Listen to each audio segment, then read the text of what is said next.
बिस्मिल्लाहिर्रहमानिर्रहीम। अस्सलामुअलैकुम। मैं हूं आपका दोस्त शाहिद इकबाल और आप देख रहे हैं लर्न कंप्यूटर विद मून।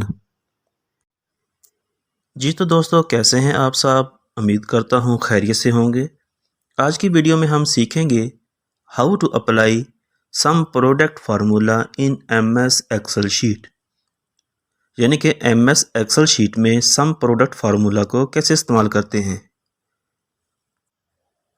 हम पिछली कुछ वीडियो से सम के फार्मूले सीख रहे हैं। दोस्तों, सम के टोटल 11 फार्मूले होते हैं।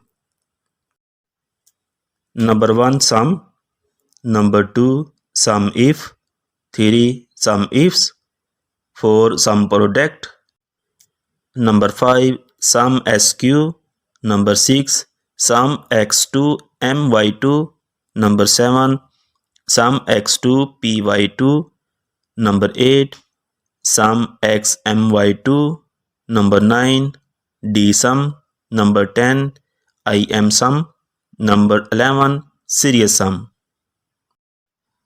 तो हमें कैसे पता चलेगा कि ये सम के ही फार्मूले हैं?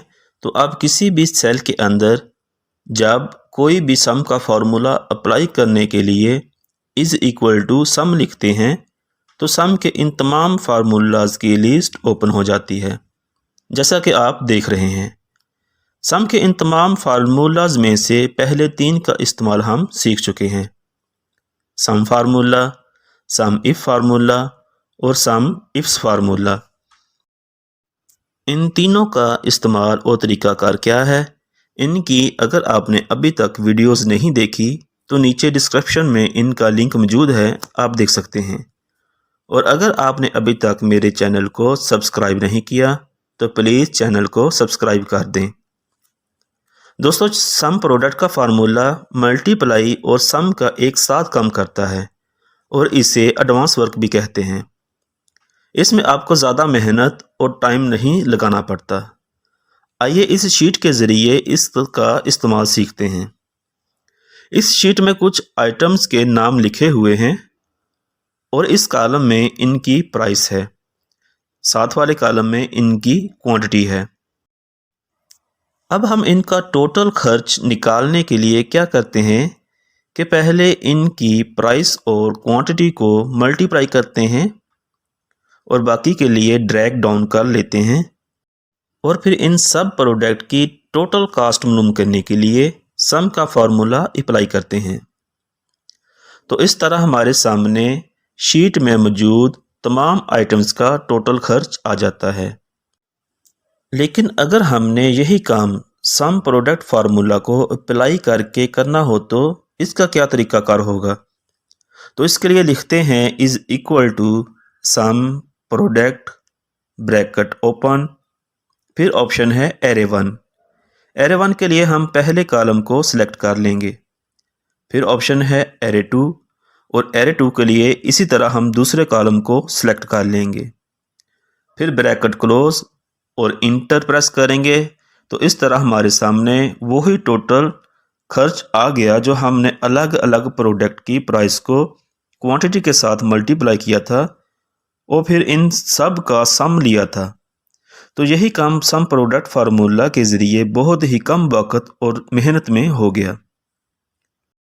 अब आपको बताएंगे कि ये फार्मूला काम कैसे करता है, लेकिन इससे पहले एक बात का ख़ास ख्याल रखना चाहिए कि जितने सेल की रेंज एरे 1 की हो उतनी ही रेंज एरे 2 की होनी चाहिए,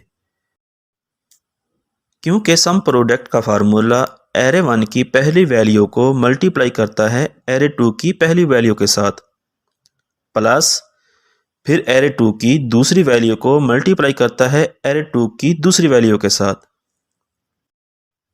फिर प्लस करता है और इसी तरह एरे 1 की हर वैल्यू को एरे 2 की साथ वाली वैल्यू के साथ मल्टीप्लाई करता जाता है और पिछली वैल्यू में जमा करता रहता है। तो दोस्तों, सम प्रोडक्ट फार्मूला के ज़रिए किसी भी इनवॉइस का टोटल खर्च निकालना बहुत ही आसान और मुफीद है। दोस्तों, हमारी आज की वीडियो इख्तिताम को पहुंची। वीडियो अच्छी लगी हो तो लाइक करें और कंप्यूटर ट्रेनिंग के मतलब मज़ीद वीडियो देखने के लिए और हमारे साथ जुड़े रहने के लिए हमारे चैनल को सब्सक्राइब करें और बेल आइकन को भी प्रेस कर दें ताकि हमारी हर आने वाली नई वीडियो का नोटिफिकेशन आपको मिल सके। और आखिर में हमेशा की तरह दुआ है कि अल्लाह पाक मुझे और आपको दुनिया और आखिरत की हर कामयाबी से नवाजे। आमीन। मुझे दें इजाज़त। अल्लाह हाफिज़।